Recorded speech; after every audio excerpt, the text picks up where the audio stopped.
Iya, oke. Silakan duduk Bapak Ibu. Aduh, saya grogi nih. Perkenalkan saya Lastri dari MDS US Team. Minggu lalu ada Pak Budi ya. Luar biasa ya. Saya sampai tadi bilang Pak Wahyu juga, Pak ini nggak salah nih ngundang saya, habis Pak Budi cuman agent biasa, leader baru yang baru join, tiba-tiba diundang, pengalaman juga masih gak banyak. Jadi di sini disclaimer, saya cuman sharing apa yang saya kerjakan tahun kemarin sampai saat ini. Nanti balik lagi ke leader masing-masing teman-teman ya. Sebelumnya saya thank you Pak Wahyu udah undang saya, ada Pak Mul, makasih tadi sempat ngobrol, feedbacknya banyak banget. Dan semua teman-teman di sini, teman-teman ya. Saya panggil teman-teman aja ya, biar mudah semuanya. Saya asli Surabaya teman-teman. Saya lulusan S1, nggak ada sambung-sambungnya dengan dunia insurance ya. Dengan pekerjaan saya juga nggak nyambung juga. Karena saya pernah bekerja di salah satu karyawan BUMN Telkom. Tahu kan ya, Telkom ya. Saya karyawan udah lama, jadi saya customer care teman-teman ya. Jadi yang suka komplain-komplain, itu saya semua yang handle. Kemudian inilah, ini atasan saya. Ini saya masih di Telkom, masih skill banget ya teman. Ini dasiarnya mana ya?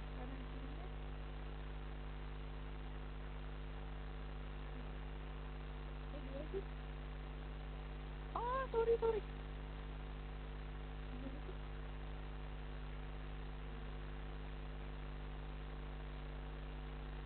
Oh, gitu.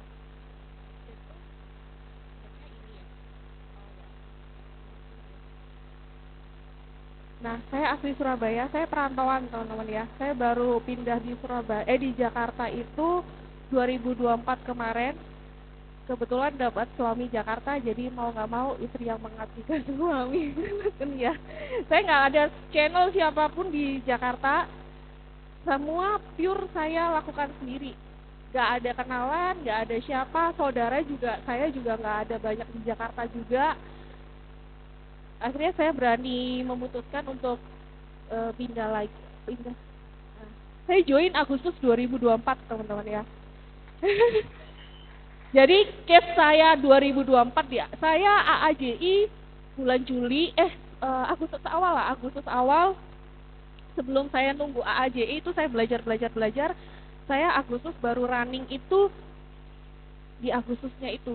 Semua full yang saya pakai promosi AAB kemarin itu saya dari kanvassing, nggak ada yang saya kenal. Nggak ada yang kenal saya juga nggak kenal dia. Semua saya canvassing full, omset 300. Itu saya full dari canvassing. Nah, saya sedikit cerita nih, kenapa kok saya mau sampai join full time dan memutuskan resign dari pegawai itu. Gini teman-teman, ternyata ada yang masih karyawan nggak ya? Jadi kalau ada yang masih karyawan, mohon maaf kalau ada kata-kata saya yang menyinggung, jadi saya mohon maaf ya, saya cuma cerita pengalaman saya selama di Telkom aja. Jadi gini teman-teman ya, ternyata di Telkom itu orang luar ngelihatnya, wow enak ya pegawai BUMN, jabatan ada, jenjang karir ada, semua ada. Ternyata semua itu bullshit teman-teman. Saya sudah ngalamin sendiri di situ ya. Kita yang kerja nih, jadi ternyata kalau di Telkom itu semua yang kita kerjakan itu proyek by tender. Nah, saya ini kan customer care ya, yang angkat telepon, keluhan pelanggan semua itu saya. Ternyata itu direkam semua teman-teman. Saya 3 kali berturut-turut jadi best of the best customer care terbaik di Surabaya waktu itu. Sampai pada satu titik, apa yang menjadi hak saya itu tidak diberikan semua ke saya. Saya nggak dapat apa-apa. Jadi setiap kali saya dapat reward, dapat best of the best, itu yang nominalnya duit, yang harusnya menjadi hak saya nggak pernah dapat sedikit pun. 1% pun saya nggak pernah dapat. Setelah 3 kali saya jadi best of the bestnya, saya baru kerasan, ini sebenarnya saya kerja atau dikerjain ya? Kok saya yang ngangkatin telepon, saya yang handle semuanya, saya yang ngatasin keberatan customer semua, tapi kenapa kok setiap kali saya dapat tuh nggak pernah sedikit pun masuk ke saya gitu. Jadi saya cuma dapat plakat dan jabatan pun juga berdasarkan kayak ntar kalau ada yang kosong ya udah kamu aja yang masuk. Nah ini kan saya nggak tahu nih kosongnya nih kapan nih, kita kan nggak ada yang pernah tahu. Belum lagi kan tikung atau titipan-titipan di Telkom tuh banyak teman-teman yang titipan-titipan gitu tuh banyak banget. Akhirnya saya memutuskan resign. Kebetulan saya nikah, ya mau nggak mau ya udah jalannya resign. Gitu teman-teman. Jadi ya itulah kenapa saya sudah sampai detik sekarang pun juga nggak mau kerja sama orang. Jadi kita yang kerja, atasan yang menikmati gitu ya. Jadi ya itu makanya saya nggak pernah dapat apa-apa di Telkom. Jadi cuma pesangon, apa ketenaga kerjaan, udah itu doang. Tapi kerja keras saya yang harusnya saya dapat gede banget sebetulnya nominalnya, itu sedikit pun nggak masuk ke saya. Even saya naik panggung terima penghargaan, di bawah sudah ada atasan saya, bisa nggak yang itu kasih ke saya gitu langsung. Teman coba bayangin, saya belum selesai, belum duduk, saya tetapi sudah ditodong tuh, yang coklat bisa nggak kasihin ke saya. Itu kan rasanya sakit hati banget ya. Ya udah saya pikir oh ya udah mungkin bagi dua atau apa gitu ya, ternyata enggak. Lumayan tuh nilainya 20 juta, kalau dibagi dua saya dapat 10 jutaan, kan lumayan. Sedikit pun demi Allah saya nggak dapat. Nah itulah permainannya orang-orang di dalam, makanya saya memutuskan resign. Rasanya kadang kan jadi customer service tuh nggak gampang loh. Kita moodnya orang apa itu kan likuk-likuk suaranya itu kan harus benar-benar intonasinya benar-benar harus sesuai, nggak bisa kayak kita semaunya sendiri gitu. Jadi ya itu sebenarnya saya langsung sadar ini saya kerja atau dikerjain ya. Kita yang kerja sampai sehari itu udah berapa orang ngangkatin call itu kan, komplainan nggak ada yang pernah bagus kan kalau udah komplain kan. Ya udahlah, akhirnya saya join, saya direkrut Pipin. Kemarin sempat ngisi di sini ya, saya kenal Pipin dari media sosial. Saya nggak temenan sama Pipin. Kalau di Instagram itu kan ada search itu ya, nah itu dia sering muncul tuh. Dia nih paling rajin bikin konten, soal bukan konten sih, paling rajin bikin tentang Prudential. Saya penasaran nih anak, akhirnya saya DM, saya janjian, saya di BOP, saya mau coba, akhirnya saya join langsung. Ini anak muda luar biasa nih dia, saya banyak belajar dari dia juga sih. Nah sebelum saya join ke Prudential itu dan sebelum saya jalan juga, ternyata yang harus saya mantapkan hati dan pikiran saya itu kepercayaan saya pada Prudential, teman-teman. Beliefnya di luar sana itu kan sudah banyak contohnya ya, orang yang sudah sukses dengan Prudential. Oh berarti Prudential ini layak kok kita kerjain, tergantung kita mau kerjain atau enggak. Menurut saya mindset yang paling penting itu beliefnya kita. Kita kalau udah mindsetnya nggak belief, ya susah sekali gitu. Jadi menurut saya tekankan ke diri saya sendiri sih sebetulnya. Sudah banyak contohnya orang Prudential yang ngejalanin sukses, ya kan, sudah banyak kan. Tapi saya nggak pernah mau lihat negatifnya, karena saya sudah tutup mata dengan hal negatif. Sekali kita mikir lihat negatif, mendengar, wah itu otak kita langsung hilang tuh positifnya. Saya paling nggak demen melihat orang yang saya Prudential ya sukses. Ya Allah udah ngejalanin berapa sih kok udah bilang susah. Saya aja yang full canvassing aja saya rutinkan dari Agustus sampai sekarang pun saya sudah memetik hasilnya yang luar biasa loh teman. Saya nggak kenal.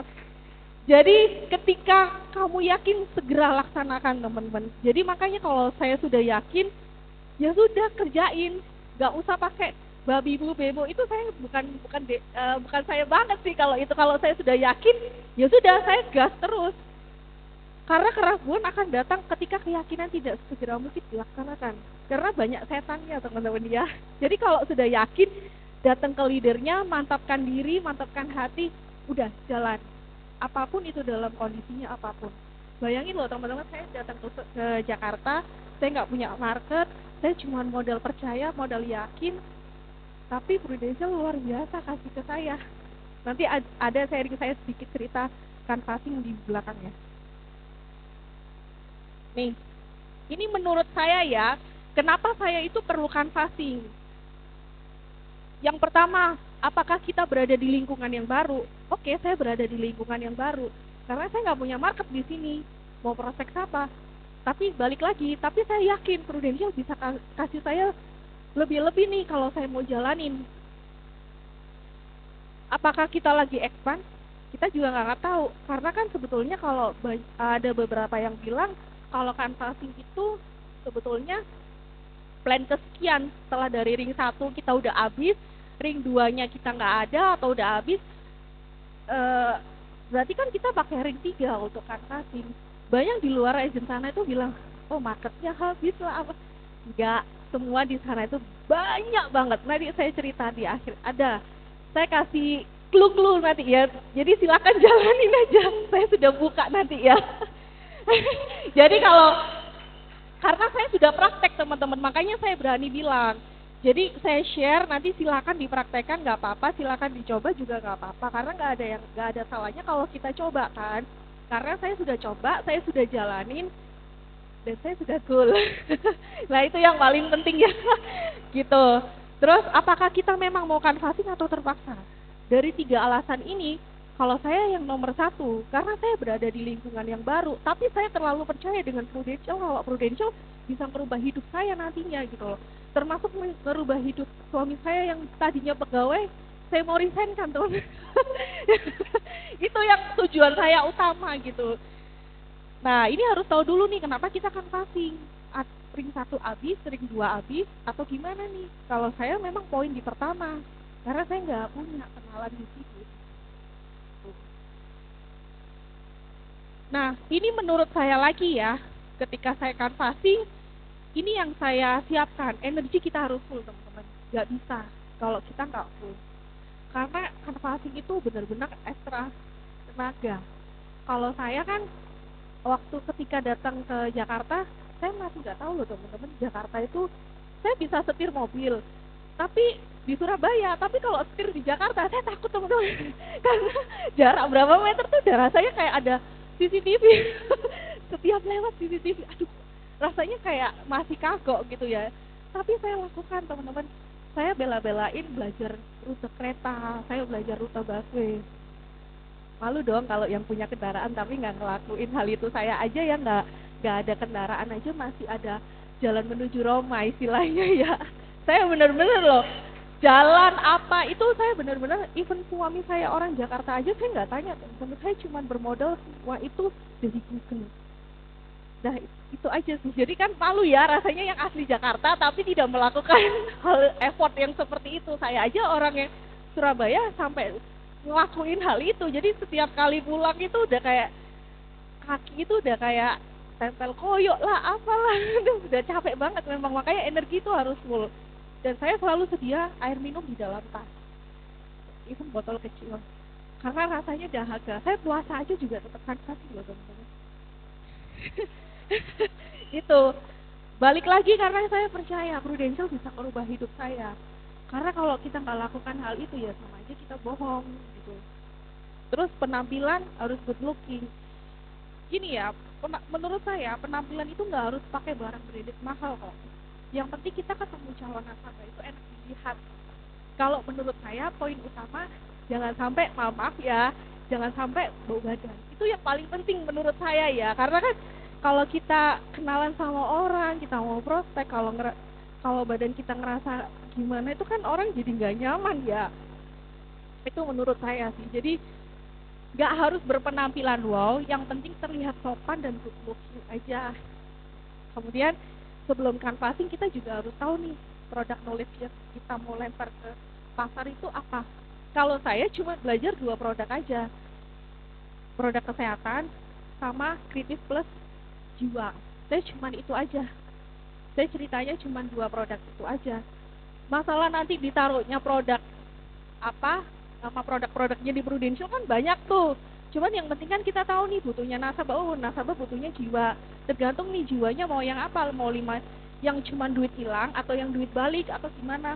Itu kan masalah bicara produk kan nanti. Yang penting kita tahu nih kita mau jual apa keluar. Nah itu poin itu aja teman-teman yang saya pelajarin. Jadi nggak semua produk kita pelajarin ya keliengan kalau itu. Yang penting kita tahu kebutuhan nasabah apa, baru kita bicara produk. Misal, oh ProFuture 5 tahun nih duit hilang begini. atau enggak perlu anugerah nih, duitnya begini balik, tapi jiwa sampai 120 tahun. Jadi gitu, jadi saya malah bicara produknya itu terakhir. Saya cuma gali kebutuhan nasabah, baru saya bicara produk. Oh, di Prudential ada produknya seperti ini Pak, saya bilang gitu kalau ke nasabah. Kemudian yang paling penting rute teman-teman ya, kadang kita kalau canvassing itu ternyata harus tahu rute.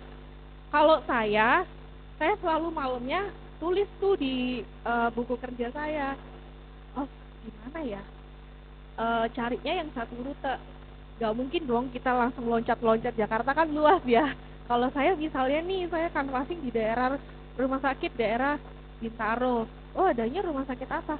Oh rumah sakit Pondok Indah. Atau rumah sakit apa? Ya udah saya ngiternya di situ-situ aja. Saya kasih jam tuh, dari sekian sampai jam sekian saya ke rumah sakit Pondok Indah Bintaro. Udah selesai saya istirahat, saya lanjut nih kemana? Ke Mitra, kan ada tuh rumah sakit Bina Medika di Bintaro kan ada tuh. Jadi rutenya harus tahu dulu kalau mau canvassing. Jadi kita nggak buang-buang waktu di jalan gitu. Itu menurut saya target. Kalau saya pribadi, setiap kali canvassing saya selalu mentargetkan diri saya. Paling nggak di dalam rumah sakit itu saya cerita aja, 2 orang masa nggak bisa sih? Kalau kita diajarin kan setiap hari ketemu kita ngoceh ke 2 orang ya, masa nggak bisa sih rumah sakit 2 orang aja? Saya cerita, saya selalu mentargetkan diri saya, setiap rumah sakit masa nggak bisa sih 2 orang. Kalau target balik kita ke pribadi sendiri ya. Nah sebelum ini 3 hal yang harus dikuasai dalam prospek canvassing ya teman-teman ya. Kita harus tahu juga, karena di dalam canvassing tuh makin kesini tuh makin udah kayak yang saya tuh lagi ada di tahap yang canvassingnya rekrut. Kalau tahun kemarin kan nasabah ya, makin kesini tuh makin udah jadi leader kayaknya ya, udah kayak tahu nih orang kayaknya enak di rekrut deh. Makanya jadi kita harus tahu tuh kita ada di bisnis apa.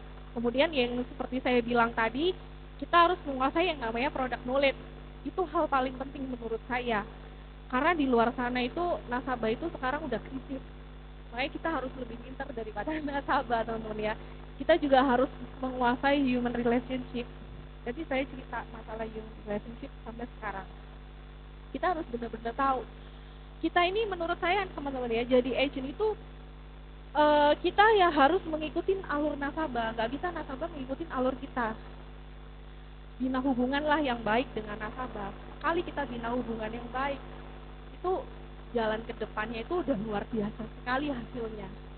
Itu menurut saya ya, karena saya itu tipe orang yang soft selling, bukan hard selling. Kalau saya lebih seneng tuh pendekatan dulu daripada saya yang hard selling. Orang nggak nyaman kalau kena hard selling, kecuali kayak kepepet Desember ini ya, itu udah mainnya hard selling.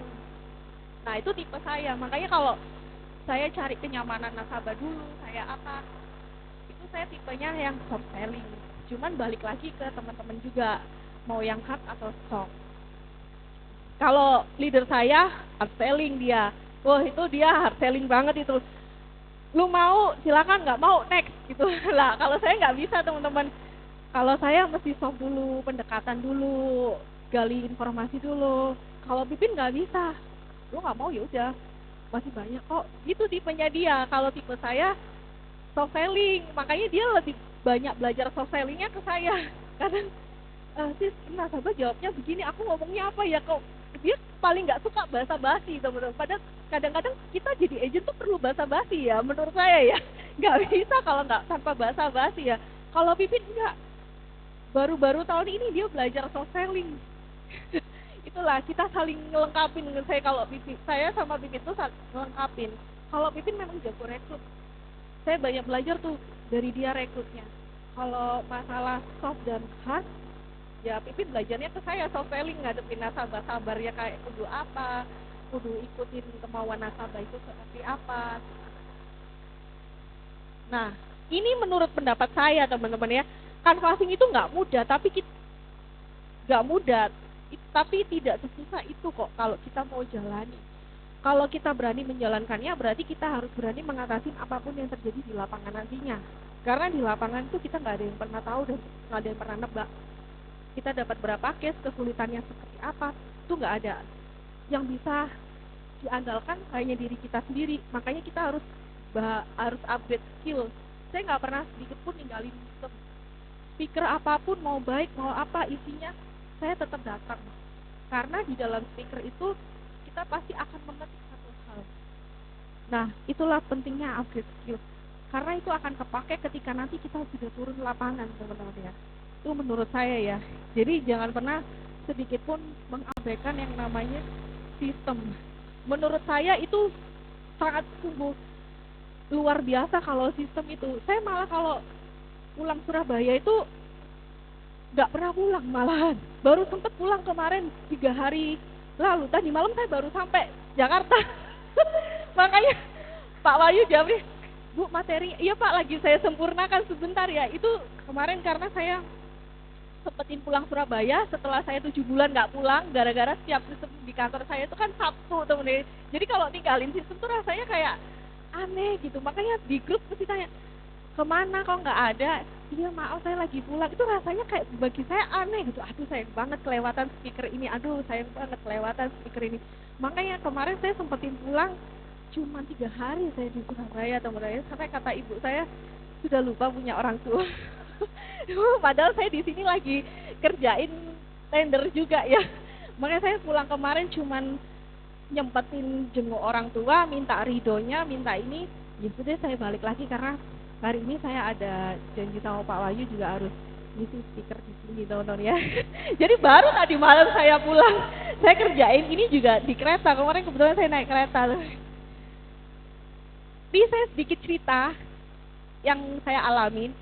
Ini semua nasabah saya nggak ada yang kenal. Dan ini semuanya dokter. Ini dokter di rumah sakit Pondok Indah, rumah sakit daerah Ciledug itu juga. Dia dosen juga kedokteran. Saya nggak kenal. Dia spesialis THT. Terus gesernya gimana nih? Ini kok geser sendiri? Oh, aduh maaf saya agak katrok teman-teman ya. Ini lulusan dokter di Jepang, punya klinik sendiri. Dia S3 lulusan Jepang kedokteran, tapi belum spesialis. Saya juga gak kenal. Dia dosen juga di dokter umum juga. Terus ada lagi ini mana ini? Nah, ini juga dokter dan dosen. Ini dokter spesialis penyakit dalam. Terus dia dosen di salah satu universitas kedokteran juga. Saya juga kenal. Yang paling seru yang ini nih. Ini saya nggak kenal nih. Di rumah sakit daerah Ciledug. Saya ketok ruangannya. Perkenalkan saya dari Prudential. Saya nekat teman-teman ya orangnya. Biasa orang Surabaya kan terkenalnya bonek teman-teman. Jadi mukanya udah kayak, yang penting pikiran saya Prudential bisa kasih duit saya banyak aja. Saya nggak kenal, saya cuma kenalan biasa. Saya bilang saya dari Prudential. Waktu itu saya cerita tentang soal produk Pro Anugrah. Dia closing 250 juta. Tapi kena postpone sama Prudential. Jadi nanti per Januari ini dia bisa ajuin lagi. Karena dia ada sedikit beberapa kali kena COVID, medicalnya jelek lah. Beruntungnya kan tidak ditolak Prudential kan, tapi dia ambilkan satu keluarganya dia kesehatan, istri anaknya mertuanya waktu itu, cuman dia doang yang belum punya. Di Januari ini dia baru bisa itu anugerahnya. Saya hitung lagi bukan premi 250 lagi, udah lebih teman. Itu jadi itu saya nggak kenal. Kalau chat dia itu masalahnya gini, kita chat nih ya, halo dok, siang dok, dari Prudential nih gitu, nggak pernah dibalas, nggak pernah. Kalau saya tunjukin tuh ya, saya chat apa-apa nggak pernah dibalas.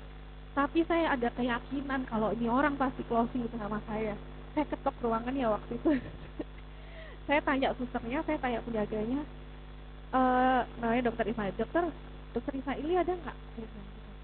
Ada bu, sebentar lagi pasiennya habis.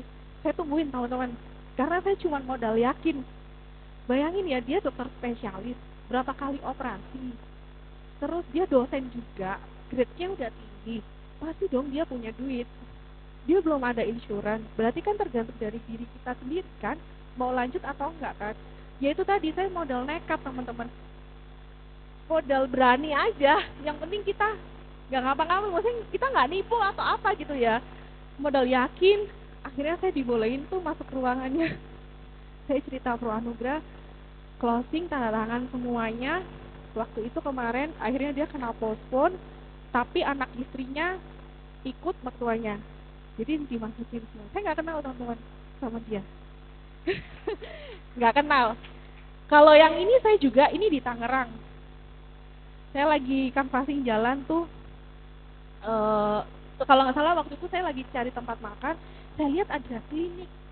Ini ada nih klinik Siti Fatimah, datang aja, saya masih ada kok dokter-dokternya, silakan. Di klinik Siti Fatimah, saya lihat nih klinik kok sepi. Saya masuk teman-teman, ternyata ada dokter jaganya, ini yang punya, dia yang punya juga. Jadi dia bikin klinik di daerah Tangerang, joinin sama teman-temannya. Kebetulan dia yang pemegang sahamnya yang terbanyak. Akhirnya dia jaga, saya masuk. Siang dok, saya dari Prudential, saya bilang gitu, boleh nggak saya sedikit sharing? Saya cuma begitu doang kok modalnya, kanvasin, nggak yang harus jelimet gini, enggak, saya nggak pernah. Saya laku dari Prudential, boleh nggak saya minta waktunya 10 sampai 15 menit aja untuk sharing. Kebetulan di Prudential ada produk baru, saya ada tugas dari kantor untuk survei market, boleh nggak ya tanya pendapatnya, bagus nggak untuk produk ini. Nah, saya selalu cuma kata-kata itu aja teman-teman. Nggak, boleh nggak saya ngoprosek gini ya, gini, nggak. Saya laku dari Prudential, boleh nggak saya minta 10 sampai 15 menit aja sharing tentang produknya Prudential. Kebetulan saya ditugaskan dari kantor agensi untuk survei market mengenai produk ini. Penilaian masyarakat di luar seperti apa, bagus apa enggak. Nah, saya cuma itu aja teman-teman, nggak terlalu yang berbelit-belit. Kalau dikasih waktu silakan, enggak ya udah nggak usah baper. Kan di sini nggak boleh baper teman-teman ya. Nah ini nggak kenal, dia ambil PWH satu keluarga sama Prucinta waktu itu untuk suaminya. Suaminya itu orang bea cukai, istrinya dokter. Jadi ya udah, saya akhirnya cerita, kalau diajarin di agensi yang segitiga itu tahu ya, dasarnya harus rumah sakit dulu kita bicara, terus setelah itu kita bicara yang namanya proteksi income. Saya itu aja kok teman-teman, nggak ada ilmu dewa yang seperti apa, enggak. Karena nggak semua nasabah di luar itu paham yang kita omongkan. Jadi saya ambilnya tuh singkat-singkat aja, poin-poinnya aja. Ketika kita akan passing ya, tapi nanti detailnya seperti apa itu pertemuan berikutnya. Kalau saya, yang penting ketika saya akan passing, saya dikasih kesempatan, saya menggunakan waktu hal tersebut, benar-benar saya manfaatkan poin-poin penekanan-penekanan. Kalau Prudential tuh dibayar loh, ada produk yang asuransi gratis loh, nabung cuma 5 tahun, cover sampai 120 tahun, nanti pensiun dibalikin. Jadi poin-poin yang bikin nasabah itu ingat. Nah itu kalau saya nanti detailnya seperti apa, biaya-biaya dan lain-lain, itu saya biasanya di pertemuan kedua berikutnya. Nah, ini sama, dia dokter juga, dosen juga. Saya kan masih di rumah sakit Bina Medika Tangerang, Bintaro. Gak kenal, ambil juga satu keluarga, PWH. Gak kenal ini teman-teman saya, tapi saya benar-benar bina hubungan baik dengan mereka. Prospek dokter tuh susah teman-teman, mereka nggak mau kalau nggak pakai masker. Even pandemi udah nggak ada ya, itu saya harus pakai masker kalau sama mereka. Ini juga satu keluarga PWH, cuman lagi saya mau ajak ke Prucinta, ini belum ada.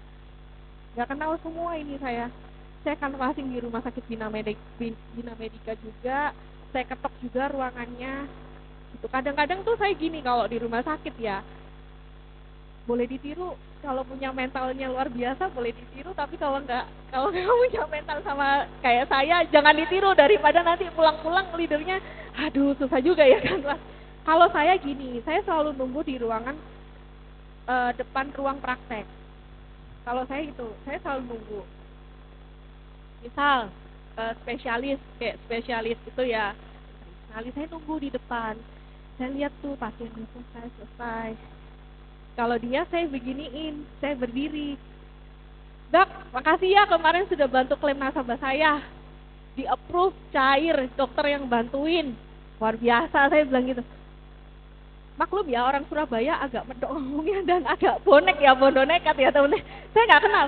Dokternya langsung ngomong, siapa ini orang nggak kenal. Hah, yang mana ya, gini.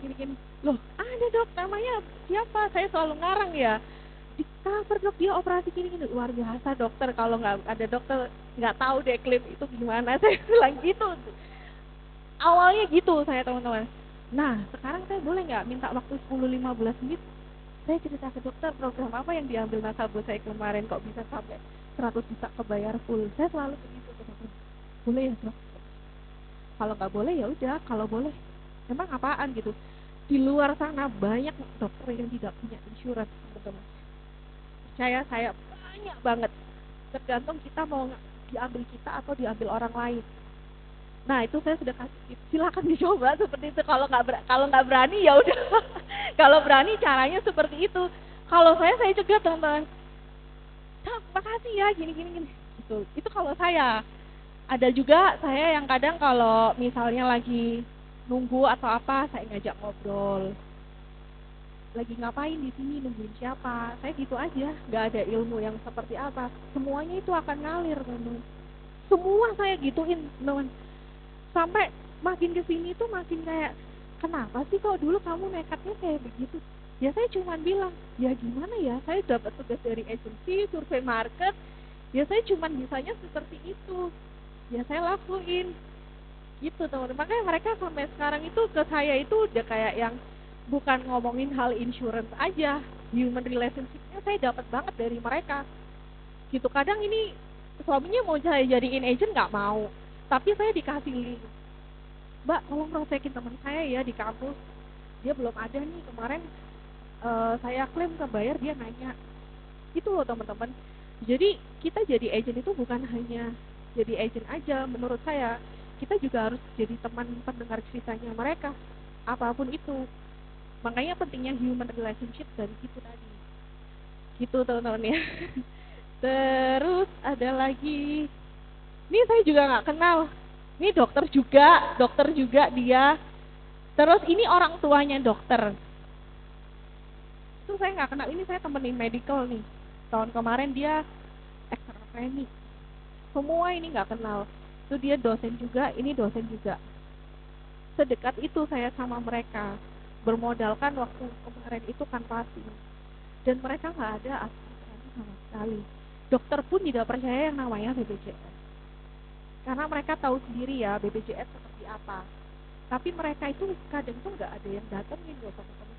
Jadi mereka itu tunggu kita atau tunggu insurance lain nih. Itu teman-teman, banyak banget nggak ada yang punya insurance. Jadi mereka itu rata-rata walaupun dokter, dia dapat jatah nih ya dari tempatnya mereka praktek, itu ternyata nggak dibayar full. Jadi cuma incas berapa persen doang, sisanya mereka bayar sendiri. Mereka lebih better mengeluarkan duit sendiri daripada mereka harus BPJS teman-teman. Karena dia pun juga dokter BPJS juga mereka gajinya juga nggak dibayar on time, masih dicicil mereka gitu. Jadi ini juga ngambil sekeluarga kesehatan, ini kesehatan juga, sama ini juga kesehatan. Saya nggak ada yang kenal semuanya. Itu yang saya lakukan 2024. Jadi benar-benar pure saya lakukan dengan sendiri. Pipin pun kalau ikut saya udah angkat tangan, gila sih gak kuat gak ngatasin. Pipin gak bisa ngikutin saya, makanya dia belajar dong kanvasin. Soalnya kalau ilmu teknik kanvasin gak ada teman-teman. Cuman kanvasin itu cuman modal nekatnya kita aja. Mentalnya kita tuh benar-benar terbentuk itu di situ. Even kita mau terjatuh mau apa bangkit, yang bisa itu cuma diri kita sendiri gitu. Jadi jangan dipikir makin kesini saya makin enak ya. Ini dari buah semua yang saya sudah lakukan kemarin. Penolakan juga banyak, dimarahin juga banyak, semua sudah saya telan habis-habis nih. Tapi saya udah nggak pikir yang negatifnya. Saya cuman karena saya dikasih hitungan ya, pokoknya kamu kalau closing tahunan bonus produksinya sekian gini-gini. Saya cuma ngelihat angkanya, wah dapatnya sekian nih, wah komisi sekian, itu yang saya lihat. Tapi saya nggak pernah melihat negatifnya. Ketika saya canvassing ngomongin prudential negatif banyak, tapi saya nggak telan-telan mentah-mentah. Maksudnya, ah ya udahlah, biarin lah, itu kan dia, maksudnya gitu ya. Yang penting saya membawa diri saya sendiri. Jadi saya nggak pernah, oh iya bu, nggak pernah mau nanggepin teman-teman justru. Menurut saya kalau saya nanggepin saya buang-buang waktu. Karena canvassing itu kan diuber waktu. Dan kalau canvassing menurut saya ya, itu harus benar-benar konsisten. Nggak bisa kita hari ini canvassing, besok enggak, besoknya enggak. Kalau saya FPD, saya punya jam tersendiri. Sampai kadang suami saya naik, kamu tuh nggak ngerti Jakarta tapi tahu dari mana. Saya aja yang orang Jakarta nggak tahu loh cara naik Transjakarta, naik kereta, dia tuh nggak tahu teman-teman. Tapi saya justru tahu, tapi saya lebih sampai mana-mana ketimbang suami saya yang asli Jakarta teman-teman. Jadi saya kalau ditanya hari ini mau kemana nggak tahu, saya mesti jawab gitu. Tapi ya udah, saya nating tulus, saya jalan, saya percaya kalau saya tutup promosi pada saat itu dan semua bayar tahunan, saya terima duitnya nanti di Februari sekian.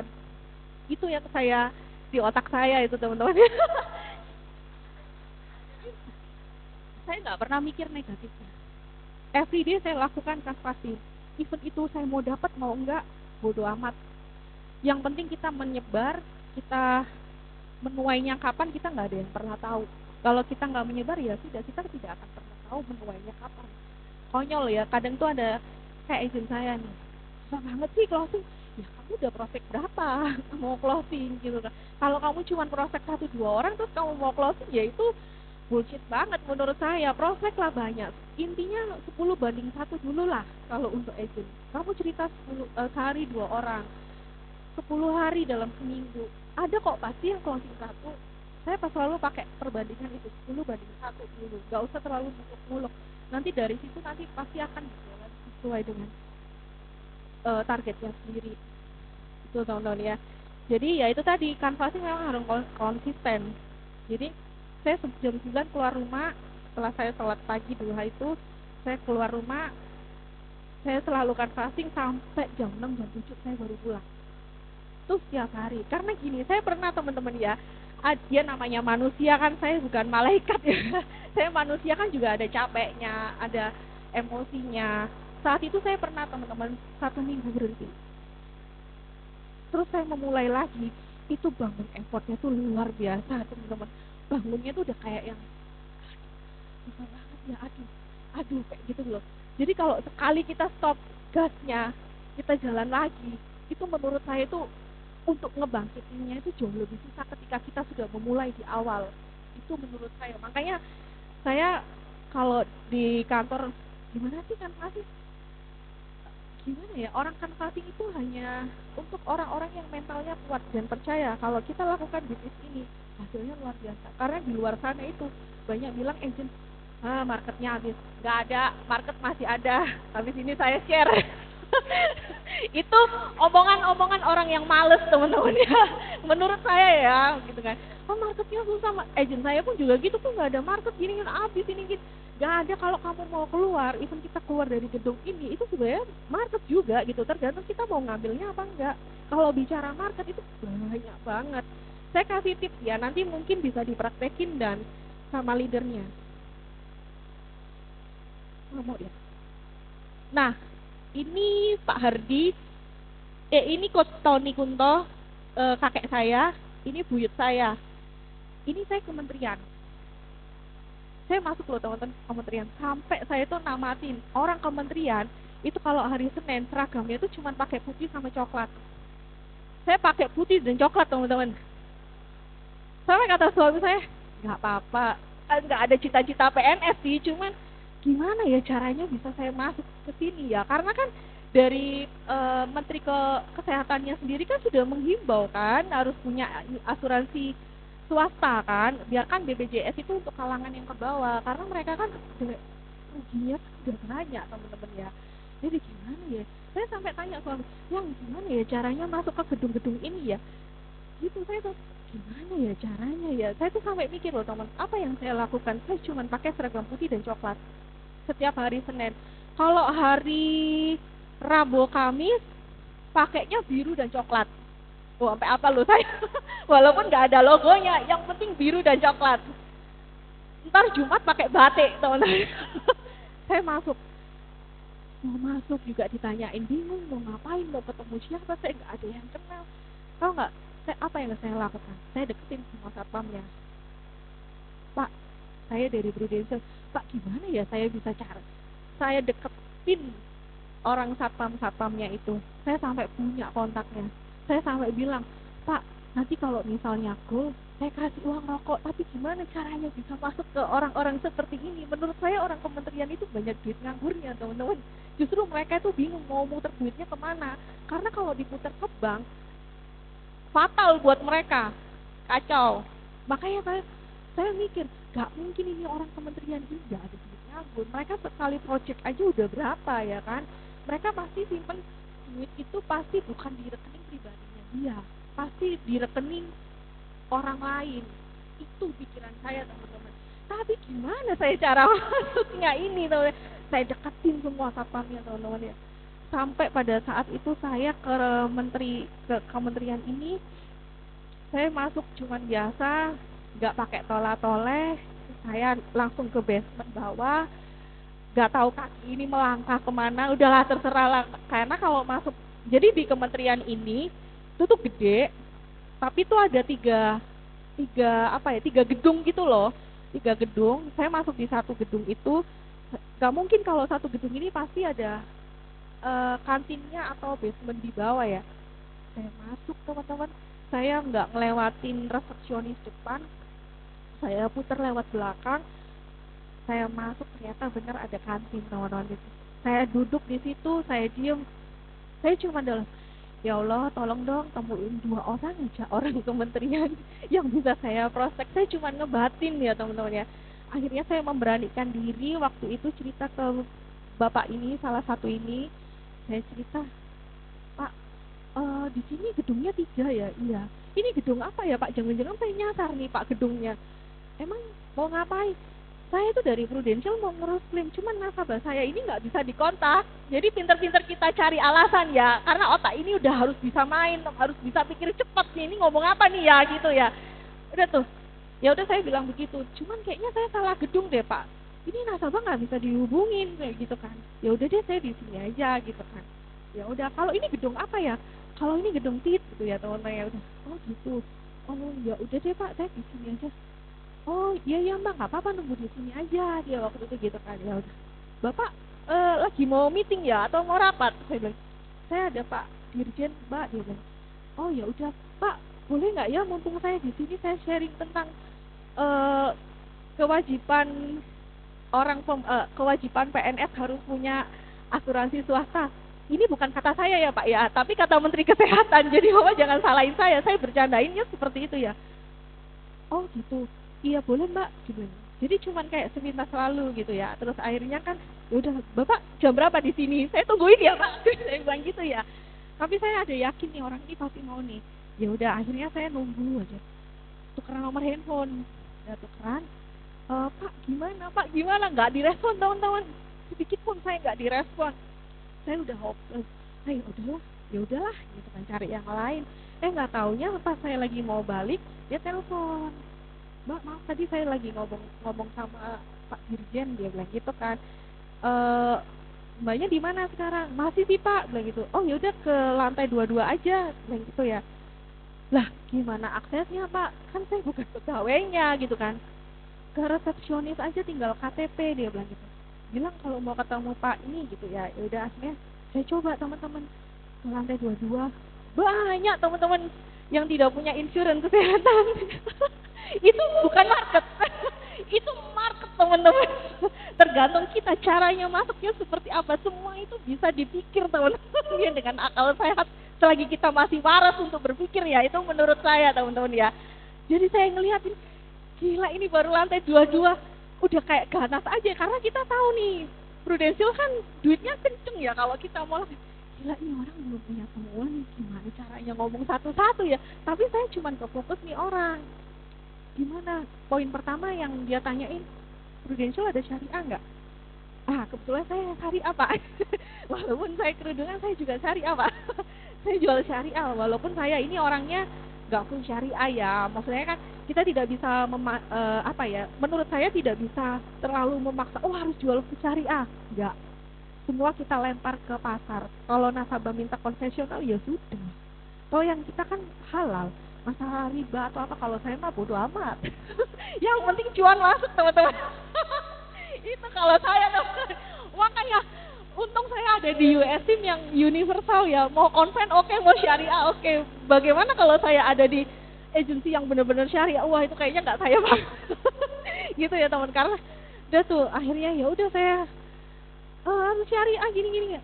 Oh iya sih, saya sih maunya syariah ya, karena susah banget insurance di luar tuh ada syariah. Hebat loh, Prudential udah keluarin syariah dulu loh, ketimbang insurance lain loh teman-teman. MSIG nggak ada, Manulife nggak ada, Allianz juga nggak ada, AXA juga nggak ada. Jadi kita menang satu step di depan. Itu teman-teman ya. Jadi kalau ke orang kementerian, fokus jual syariah, nggak bisa konven kalau di sana. Even kita non muslim, bilang aja syariah. Mereka pasti lebih welcome syariah ketimbang konven. Ini tips dari saya ya teman-teman ya. Bukan saya menyudutkan konven ya, ya kan ini market di luar seperti ini gitu. Akhirnya saya cerita, dia bilang, saya pernah sakit mbak, gini. Gak apa-apa pak, disebutin aja sakitnya. Nanti kan dari pihak underwriting yang akan koreksi, akan seleksi juga, dilampirin aja. Saya sebutin semuanya, bisa ilustrasi, kemudian 2 hari atau 3 hari kemudian saya follow up. Pak, bisa ketemu nggak? Saya sudah buat ini ilustrasinya, gitu kan. Dengan sistem syariah, saya langsung tekankan gitu ya. Ya udah mbak, kapan mau ketemu? Di luar jam kerja ya, dia bilang. Ya udah oke pak, di mana? Depok teman-teman, saya ke Depok teman-teman ya. Aduh ke Depok naik kereta teman-teman saya. Depok ujung lagi, naik kereta tuh teman-teman saya. Weekend kalau nggak salah, saya ke Depok. Saya cerita semuanya tentang ini. Semua saya declare di depan masalah sakitnya. Harus jujur dong, nggak bisa enggak kan. Masalah nanti ada medical atau apa, itu urusan nanti. Yang penting saya closing dulu nih orang kan. Closing semuanya. Polis 3 anaknya issued langsung pada saat itu juga. Yang 2 orang tuanya ini berhubung pernah skolosis sama pernah operasi ada pen. Jadi saya lampirin kena medical dan apa lain-lain. Akhirnya kena ekstra premi. Issued semua dari bapak ini 1. Gak kenal teman-teman saya.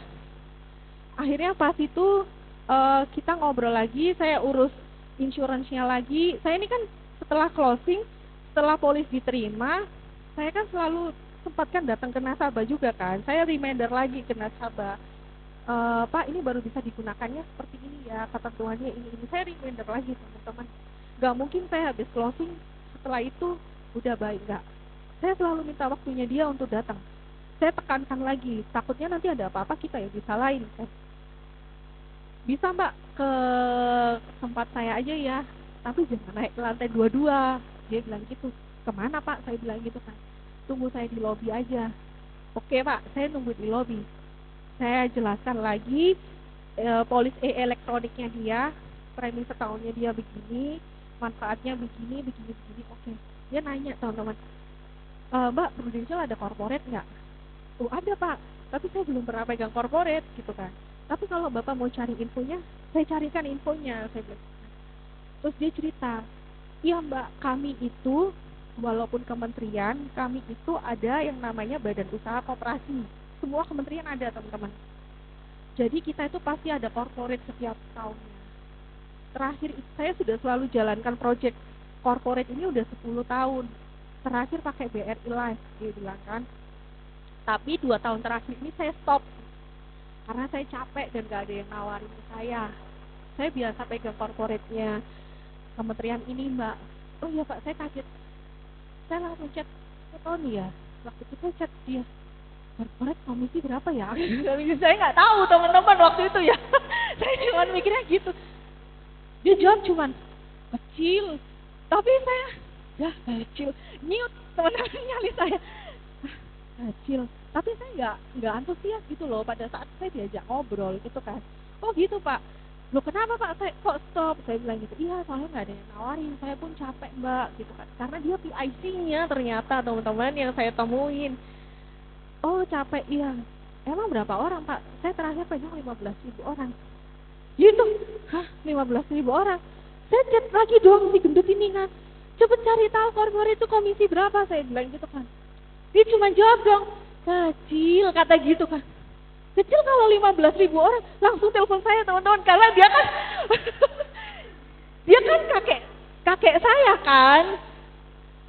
Hah? Oh bentar telepon. Dia telepon Ai nggak tahu juga karena nggak ada yang pegang korporat kan.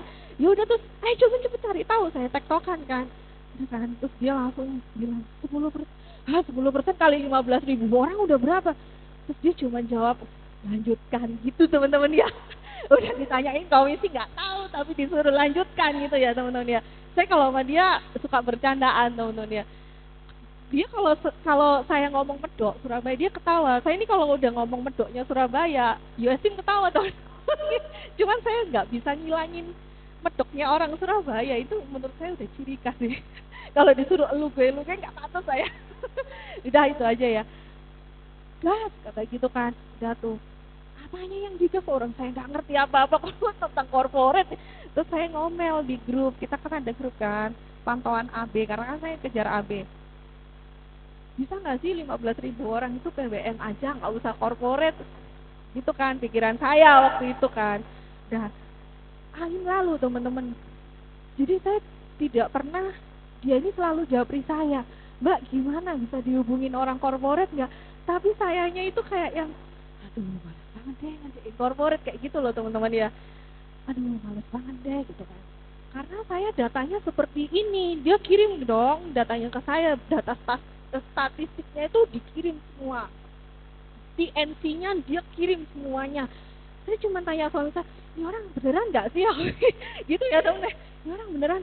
Terus kata saya, udah mau nanti dia ikut nggak ikut, udah kerjain aja, nating tulus aja. Udahlah kerjain. Akhirnya kan dia nge-push saya terus nih, kapan nih Mbak saya bisa dihubungin orang korporat? Lah saya aja nggak punya kontaknya orang korporat ya. Terus akhirnya saya bikin drama teman-teman sama sama Tony sama AHA ini. Pokoknya kita datang ke tempat dia, bilang ya dari orang korporat, saya bilang begitu ya. Pokoknya bilang dari orang korporat karena saya sudah setnya tuh seperti ini gitu. Oke, jangan ada bercandaan ya. Ini kementerian, ini bukan orang sembarangan nih gitu kan. Kalau mau dapat overridingnya, tolong gitu kan. Tahun ini kan tatoan teman-teman ya, full gini ya tato ya. Kuah ini juga seringnya pakai celana yang sobek-sobek. Saya teman-teman besok paginya ketemu, malam tuh saya deg-degan. Duh, ini orang gimana ya? Mau nggak ya pakai lengan panjang? Tony kan orangnya keringetan ya. Aduh, mau nggak ya dia ntar dia datang pakai lengan pendek tatoan? Gak enak teman-teman ya kan orang kementerian, kita bawa nama syariah lagi. Saya chat mereka. Kok tolong dong besok tatonya disembunyiin dulu saya chat kok tolong dong celana sobeknya diganti celana kain dulu gitu teman-teman. Udah akhirnya kita drama nih di sini kan. Udah saya diem aja, saya cuman salawat aja dalam hati. Bener gak yang banyak ngomong nih kok ini dia approach tuh ya kan berdua ini pokoknya the best lah pokoknya pada saat itu.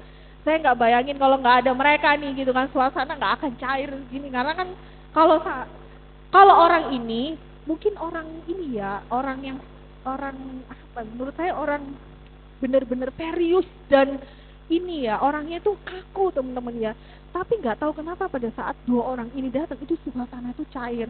Makanya saya diem aja cuma nunduk aja, yang banyak ngomong dia.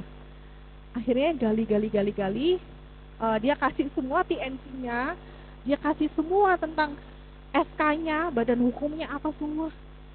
Kok udah langsung dikasih saya gitu ya. Terus akhirnya dia bilang kemungkinan sih yang jalan kurang lebih 200 orang ya gitu ya. Akhirnya saya diem aja. Saya tuh cuma mikir apa yang saya lakukan setelah ini saya juga nggak ngerti ya. Ini dua orang bercanda mulu soalnya di ruangan itu ya. Dah begitu keluar mereka berdua, ini mah pasti gol, ini mah pasti gol gitu kan. Ini aja gitu orang kan leader kan, saya cuma gimana caranya orang saya aja nggak pernah kerjain gitu kan. Bapak ini bilang setelah pertemuan, tolong saya buatkan grup antara berempat ini untuk ngebahas corporate-nya Prudential. Saya makin bingung teman-teman, ini beneran nggak sih? Gitu ya teman-teman ya, saya ngebayangin 15.000 orang segitu banyaknya, kalau corporate udah berapa tuh komisi ya. Nah akhirnya bikin grup, intens teman-teman di dalam grup itu. Dan di luar ekspektasi saya pikir cuma masuk corporate. Ternyata bapak ini otaknya programmer banget teman-teman. Jadi dia bikin proposal ke peserta, itu isinya corporate banding PWM.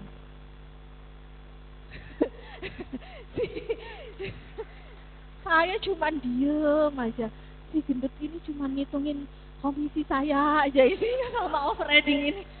Aduh, kita nanti bisa beli ini. Aduh, kita nanti beli mah gampang, prosesnya ini yang saya bingung nih. Suruh sampai 200 itu terus tapa tangan saya kalau PWM yang submit, saya bilang gitu kan. Udah gampang. Jadi benar-benar disusun rapi teman-teman. Ini proses saya ini 3 bulan. Dan Senin besok udah mulai jalan. Dari saya nggak kenal. Jadi benar-benar dia itu ngedesainnya itu di dalam proposal itu, kan dia kasih data tuh ke saya, ini datanya ya, tolong buatin untuk yang corporate. Plannya minta yang apa? Revisi 6 kali teman-teman. Sampai saya tuh nggak enak sama orang corporate-nya. Revisi 6 kali, akhirnya tadinya mau pakai sesuai tagihan, ternyata pakai inner limit.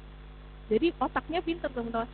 Inner limitnya ditekan paling rendah, tapi dia bikin PWM supaya bisa masuk PWM gitu ya. Terus akhirnya proposal dia yang bilang ke pesertanya, di dalam proposal itu banding. Jadi kita nih ya, saya nih kalau ikut programnya dia itu punya 2, ada untuk pro-worknya, berobat jalan, tapi saya punya PWM-nya untuk berobat rawat inapnya.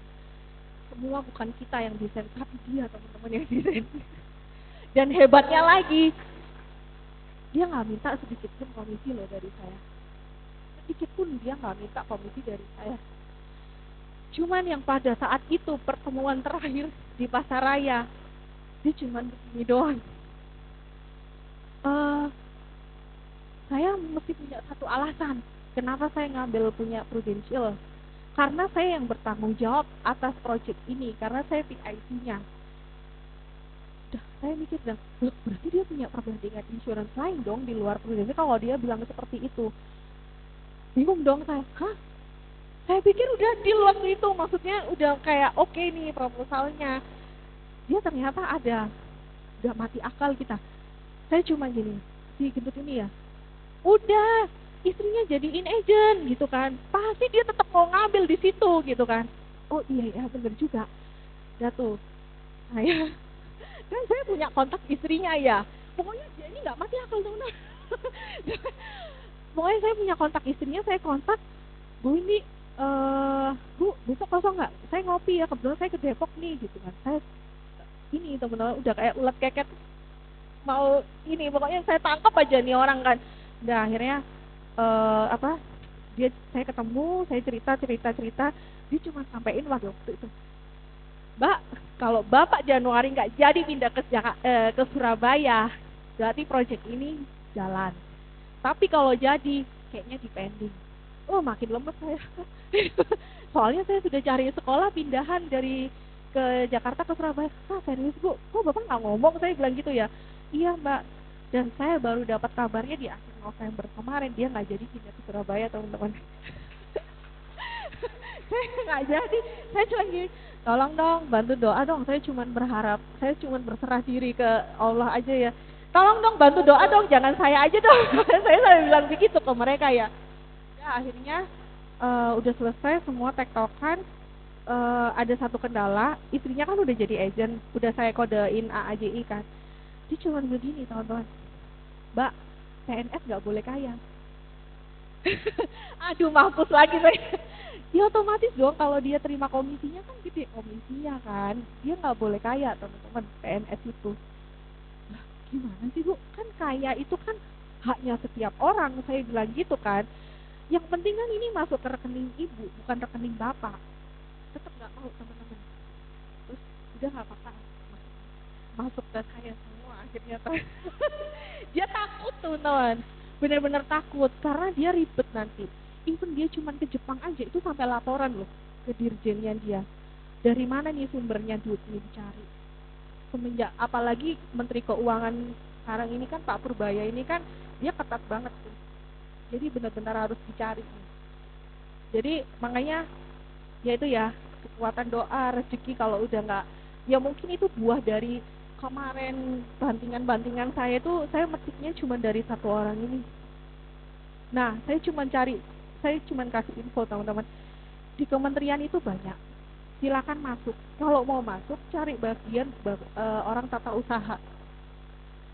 Cari mereka, bilang aja saya dari Prudential mau sosialisasi untuk corporate. Mereka nggak tahu kalau Prudential itu ada corporate. Masuk ke tata usaha, dikasih kok waktu, dikasih kok tempat. Malah mereka menawarkan mau dibukain open booth. Kalau mau dibukain nggak apa-apa, silakan. Mau kapan? Gitu. Siapin semuanya. Nanti kita saya ada kok formatnya cara bikin surat pengantar. Mereka nggak terlalu resmi yang harus dari Prudential lah, apalah nggak kok. Mereka cuma standarnya aja. Nanti kalau saya kirim ke Pak Wahyu ya, itu bisa. Di Jakarta kan banyak orang kementerian, itu semua duit teman-teman. Saya cuma dari satu gedung aja loh, bukan gedung dua. Waktu di lift itu gini, ini satu gedung 15.000, ada 3 gedung 45.000 teman-teman kalau masuk semua, gila nggak? Itu cuma dari satu kementerian loh. Masuk aja ke ruang tata usahanya, bilang kita dari Prudential mau sharing tentang corporate, gimana caranya ya. Biasanya mereka selalu bilang bikin pengantar aja, nanti kami bantu, waktunya mau kapan. Biasa mereka langsung tembak seperti itu. Mau bootnya berapa lama. Terus bikin aja brosurnya. Nanti semua saya kasih kok bahannya.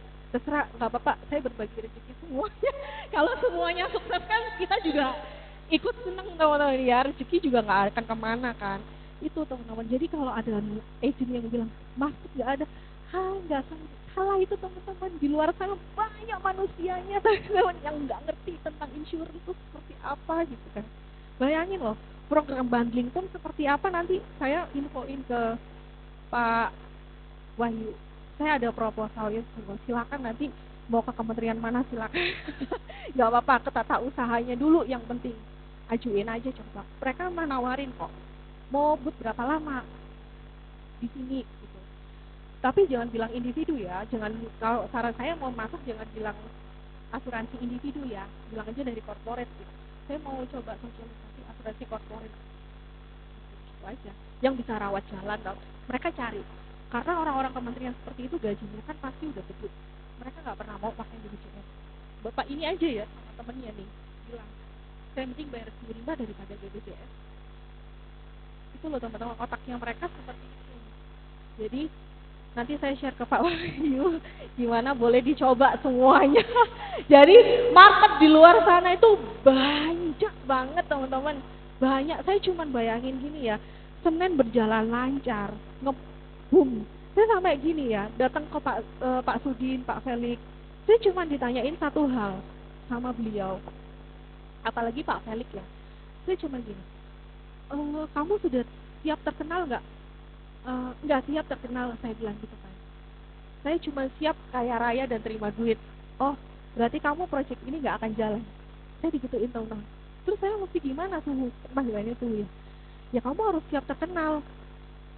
Kalau kamu nggak siap terkenal, proyek ini nggak akan jalan. Saya nggak butuh terkenal, yang penting saya butuh duit masuk. Gitu teman-teman ya. Jadi mindsetnya itu benar-benar dibenerin sama dia. Oh iya ya, kalau case ini sampai ngebum dan sampai bundling ini jalan, itu berarti kan otomatis kan pusat akan menyorot nih, ini kok bisa ya seperti itu kan. Nah di situ awalnya saya nggak siap, tapi makin kesini saya makin oh iya itu saya harus siap dan rasanya ini Allah sudah kasih saya kepantasan yang layak. Setelah tahun kemarin saya canvassing udah kayak kaki jadi apa udah capeknya setengah mati teman-teman, tapi ya sudah, saya cuman waktu itu doa malam nih, saking capeknya saya bilang sama Allah, ya Allah bisa nggak sih dikasih satu tempat aja, saya nggak usah kemana-mana, capek, saya bilang gitu teman-teman waktu itu. Ternyata tahun ini Allah kasih semuanya teman-teman, dia lewat doa. Jadi jangan lupakan Yang namanya doa, the power of doa, saya sudah ngalamin semuanya. Semua benar-benar apa yang kita imani, apa yang kita inginkan lewat doa semuanya tercapai, teman-teman. Saya pun nggak ngebayang Senin besok ketika Senin besok sampai saya Senin besok udah mulai jalan nih kain itu ngebum. Saya lemes teman-teman, saya bingung nanti mau ngapain gitu ya. Kalau kata-kata udah diem duduk terima komisinya katanya. Cuman gitu doang teman-teman. Jadi ini buah dari apa yang saya lakukan kemarin, hasilnya saya petik nih sekarang. Hanya lewat satu orang teman-teman. Jadi saya rasa bagi agent-agent yang bilang marketnya habis, itu hanya agent yang males. Menurut saya ya, itu males. Coba keluar sana. Kita cuma tidak bisa melihat peluang itu aja. Pilihannya cuma dua, mau kita ambil atau diambil orang lain. Itu aja. Karena saingan kita itu bukan sesama agent sebetulnya, tapi saingan kita itu insurance lain menurut saya. Itu aja. Dan beruntungnya Prudential sudah ada syariah terlebih dahulu. Itu kuncinya di market sana teman-teman ya. Nah ini hasil dari tahun kemarin saya promosi. Nah ini yang paling penting seperti Pak Budi selalu ajarkan ke saya kan ini anaknya bukan anak langsung sih, saya kan dimentorin Pak Budi itu di kelas coaching AB ya. Beliau itu tidak pernah mengajarkan masalah teknik di lapangan seperti apa, masalah teknik itu bisa dipelajari, tapi beliau selalu mengajarkan ke kami yang ikut kelasnya dia itu mindset itu harus dibenerin. Sekali punya mindset negatif itu akan kebawa semuanya. Jadi bergaulah dengan orang-orang yang sepemikiran sama kita. Mindset yang positif itu luar biasa efeknya ke depannya seperti apa. Dan saya cukup beruntung berada di USG yang mindset dan pikirannya itu auranya itu positif teman-teman. Gitu teman-teman ya. Jadi benar-benar perbaikin mindset dulu karena itulah kekuatanmu untuk yang menyelesaikan apa yang sudah kamu mulai. Jadi saran saya harus berani bertanggung jawab atas pilihan yang sudah diambil dari tahun kemarin. Memang Desember ini terlihat cuma hitungan hari, tapi saya percaya kalau kita berani bertanggung jawab atas keputusan yang kita sudah ambil, kita bisa selesaikan dengan baik sampai akhir tahun. Itu menurut saya teman-teman ya. Jadi harus berani menyelesaikan apa yang sudah kita mulai sampai pada jam 12 malam. Itu teman-teman ya. Udah sih, see you at the top, gue promosi ke Oke teman-teman, kita pakai sini, kita close sekali lagi buat Ibu Lasmi, luar biasa.